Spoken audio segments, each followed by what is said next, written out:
প্রায় ২ বছর হলো আমি ভিডিও বানাচ্ছি আর ভিডিওতে নেগেটিভ কমেন্ট খুব কম পেয়েছি। পজিটিভ কমেন্টই বেশি পেয়েছি। যদিও প্রথম ভয়েস ওভার দিতে সব কিছু শো করতে একটু লজ্জা ভাব লাগতো। তবুও এইসব নিয়ে কোনো নেগেটিভ কমেন্ট আমি পাইনি। তার জন্য হয়তো এখনও চালাতে পারছি আমি। প্রথম থেকে এখনও পর্যন্ত যারা আছে তাদের মধ্যে অনেকেই আমাকে এখন পজিটিভ কমেন্ট করছে। তখন যদিও কোনো কমেন্ট করেনি তারা। আর তখন যখন ভিডিও বানাতাম আর ওদেরকে জিজ্ঞাসা করতাম যে আমার ভিডিও কেমন হচ্ছে, তারা তখন কোনো কমেন্ট করতো না, বলতো ভালোই হচ্ছে, আরও ভালো হবে, তুই চালিয়ে যা। আর এখনও পর্যন্ত হয়তো সেই জন্যই আমি ভিডিওটা চালিয়ে যেতে পারছি। আর কালকে না মাহিকে ভাজা ভাত বানিয়ে দিয়েছিলাম। আর এই ভাজা ভাতের ভিডিওটা আমি আগেও শেয়ার করেছি। আর আজকে তো পনির দিয়ে একটু বানিয়ে দিয়েছিলাম।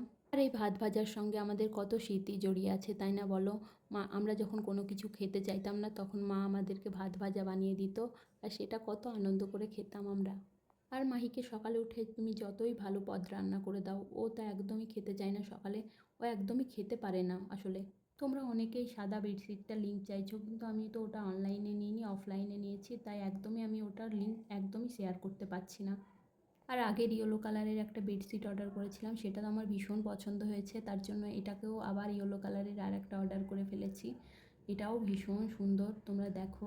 আর তার সঙ্গে একটা কুর্তিও আমি অর্ডার করেছিলাম, আর সেটাও ভীষণ সুন্দর। আর এই বেডশিটটা তো কটনের মধ্যে ছিল, আর দেখতে দেখো কতটা সুন্দর লাগছে। আর কুর্তিটাও কটনের মধ্যেই ছিল। আর তোমাদের যদি কারো লিঙ্ক লাগে আমাকে কমেন্ট করো, লিঙ্ক দিয়ে দেবো। তোমাদের আমার ভিডিওটা কেমন লাগলো জানাবে। তোমরা সবাই ভালো থেকো, টাটা।